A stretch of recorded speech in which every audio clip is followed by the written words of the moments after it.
여러분 안녕하세요. 대치동 입시 컨설턴트 이순아입니다. 지난 영상에서 자소서 1번 제대로 쓰는 법에 대해서 이야기를 했는데요. 이번 영상에서는 올해 바뀐 자소서 2번 문항에 대해서도 제대로 털어보려고 합니다. 일단 올해 2번 문항은 자소서 글자 수가 800자로 예쁘게 줄었어요.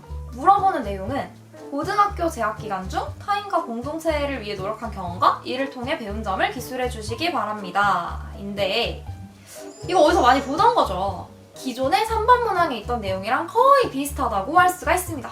원래 배려, 나눔, 협력, 갈등 관리라 그래서 배나 역할로 줄여서 많이 부르던 문항이었는데요. 다만 이 네 가지 요소를 좀 대충 뭉뚱그려가지고 타인과 공동체를 위해 노력한 경험 정도로 좀 포괄적으로 물어보고 있습니다. 사실 작년에는 이 키워드 4개가 완전 정해져 있어서 리더십이나 소통 같은 걸 쓰기 좀 애매했던 구석이 있었거든요. 근데 올해는 이런 것들도 좀 자유롭게 작성을 할 수 있게 되면서 학생들 입장에서 체감하는 난이도는 훨씬 낮아졌다고 할 수가 있습니다. 예를 들어 작년에 학생들이 리더십 경험은 굉장히 많이 있는데 이거를 정확하게 배려나 협력이라는 키워드로 맞춰서 작성하는 거에서 되게 어려움을 느꼈거든요. 근데 올해는 사회성 자체가 좀 좋게 평가될 수 있는 내용이라면 뭐든 쓸 수 있게 되었습니다. 뭐 예를 들면 팀플 같은 데서 협력이 좀 부족한 상황이었는데 친구들을 설득해서 협력을 이끌어낸다거나 아니면 단체 과제에서 어떤 의견 충돌이 있었을 때 이걸 내가 적극적으로 중재해서 뭐 성공적인 과제를 만들었던 경험, 뭐 이런 경험들을 모두 다양하게 활용을 할 수가 있어요. 대학에서는 어쨌든 고등학교보다 훨씬 다양한 사람들이랑 팀플이나 과제를 해야 할 경우가 굉장히 많은데요.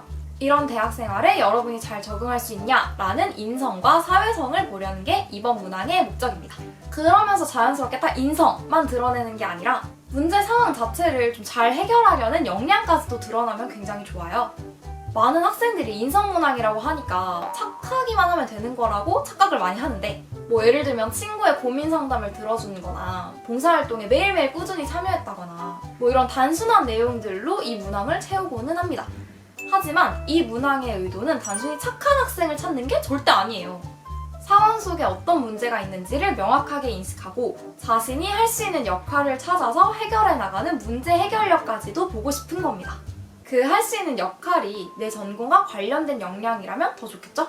예를 한번 들어볼게요. 작년에 미디어 계열을 써서 합격했던 학생 자소서 소재가 굉장히 기억에 남는데요.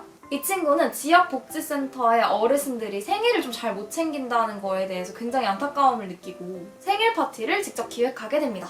그 과정에서 센터에 가서 뭐 미리 카드를 쓰고 뭐 파티를 기획하는 활동들을 도맡아서 했고 생기부에는 이런 봉사활동에서 배운 자신의 소감을 영상으로 만들어 유튜브에 올렸다라는 내용까지 들어가 있어요. 이 학생의 경우만 봐도 단순히 착하다는 인상이 아니라 되게 생기발랄하고 뭔가 솔선수범하는 그런 긍정적인 이미지를 줄 수가 있잖아요? 그리고 직접 카드를 만들고 이걸 영상으로 제작하는 과정까지 담겼으니까 미디어나 매체랑 관련된 역량도 충분히 간접적으로 보여줄 수가 있습니다. 그러니까 우리는 이번 문항에서 저 착해요 뿐만 아니라 문제 해결을 위해서 저 이런 것까지도 할 수 있습니다 라는 똑똑함까지도 어필을 해줘야 된다는 거죠. 그러려면 사실 활동을 2개 쓸 필요도 굳이 없어요. 사실 작년 기준인 천자제안에서도 2가지 활동을 우겨 넣으려면 좀 빠듯하다라는 감이 있었는데 올해 바뀐 800자에다가 활동 2개를 집어넣으려면 하나당 400자밖에 못 쓰잖아요? 그러면 대충 한 4-5문장밖에 안 돼가지고 그 과정에서 문제 상황, 나의 해결, 거기다가 나의 느낀 점과 배운 점까지 다 때려넣기에는 너무 부족한 글자 수라는 겁니다. 그러니까 아예 제대로 된 기승전결이 있는 활동 하나를 딱 정해가지고 그 과정에서 본인의 인성과 사회성 그리고 역량까지도 차근차근 드러낼 수 있는 서사로 구성하는 게 제일 좋다는 거예요. 괜히 2가지 활동을 다 설명하려고 하다가 나의 느낀 점이나 배운 점이 줄어들면 오히려 그게 더 안 좋은 문항이라는 겁니다. 자, 그럼 마지막으로 정리해볼게요. 이번 문항은 언뜻 보기에는 글자 수도 적고 되게 쉽게 쓸 수 있을 것 같지만 사실 들어가야 되는 내용은 절대 단순한 게 아니에요.